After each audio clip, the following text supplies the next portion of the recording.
In this video, we will create an OIDC application that will be integrated into our Form.IO project, allowing our connected application to support OIDC authentication.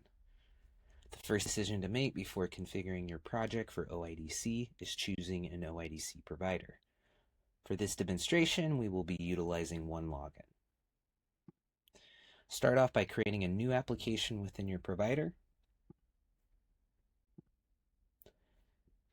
I'm going to search for OIDC and create a new OIDC app.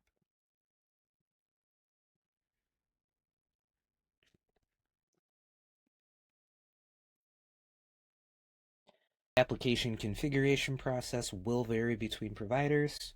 However, most will share a similar process, each of which require you to save the callback URL within the OIDC application configuration.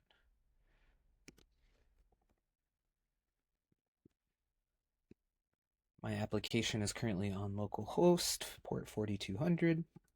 So I'm going to add the redirect URIs and logout URIs. As mentioned, each OIDC provider should have you configure the callback URL, or it's sometimes referred to as the redirect URI. This will be the domain endpoint the OIDC user is redirected to after they have authenticated with the OIDC provider. So for this example, my application is on localhost 4200. As mentioned before, every provider configuration will vary. For this example, I'm using OneLogin, and I need to ensure my authentication method is changed from basic to post. So I can do that in the SSO tab. While this is required to change for OneLogin, other providers may already have the authentication method configured properly by default. So I'm going to save my app. All right, with our application created, it's now time to create some roles. For the OneLogin OIDC provider, a user must carry a role to be associated with an OIDC application. After a role is established, it can be linked to an OIDC app, enabling integration of users assigned to that role into the OIDC application. So let's create a couple of roles that will be used to support different user types.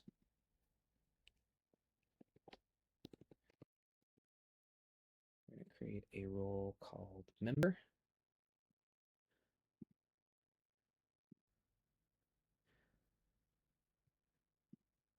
And we'll create a second role called admin.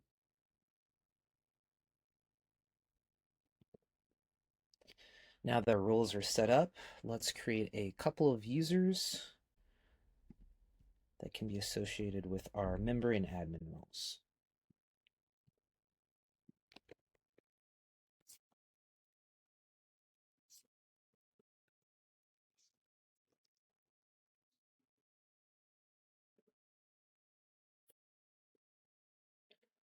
And we'll give this user a password.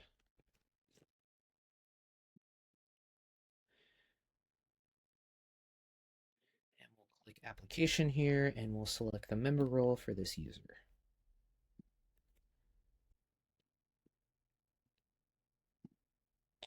And now we'll create our second user.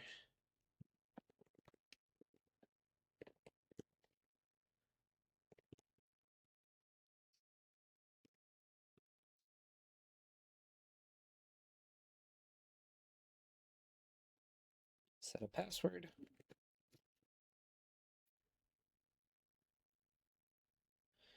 And this user will be associated with the admin role.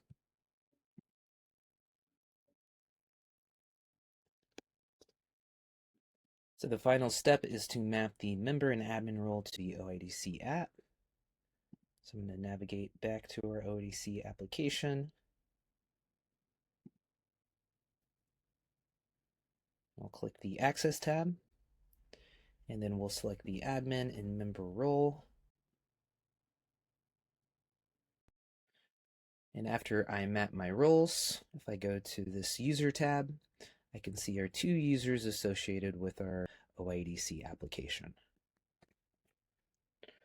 With all that in place, we are now ready to integrate the OIDC application into our Form.IO project. After the application is created here, it will generate various data points, which will then be stored within the Form.IO project. This process will seamlessly link the OIDC provider with both the Form.IO project and associated application.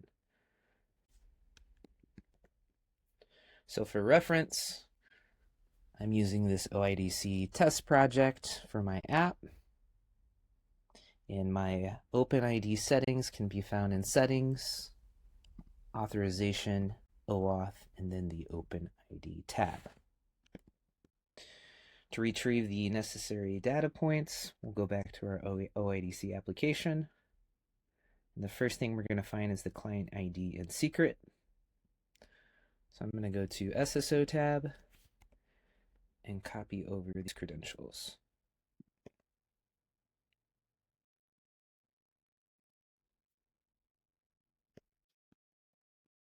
For the remaining data points, navigate to the well-known endpoint for your OIDC application.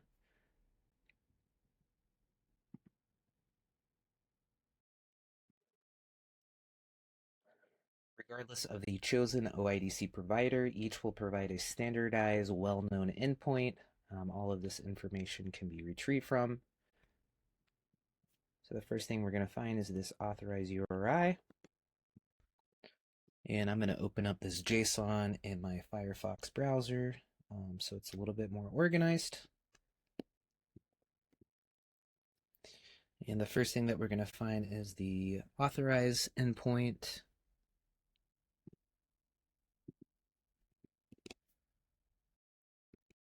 And then token URI.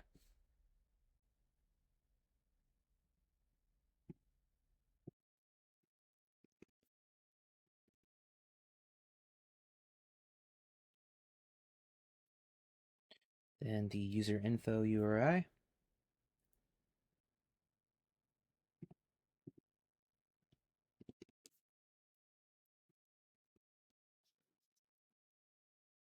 And for scope, for any of the OIDC providers you might choose, the OpenID and email does need to be included in the scope for the OIDC integration to function properly. Of course, you can always add more to the scope here if needed, especially if you're going to be using claims for roles. But the minimum that is required, again, is OpenID and email. So let's save our settings, and now our project is ready for OIDC authentication for our login forms.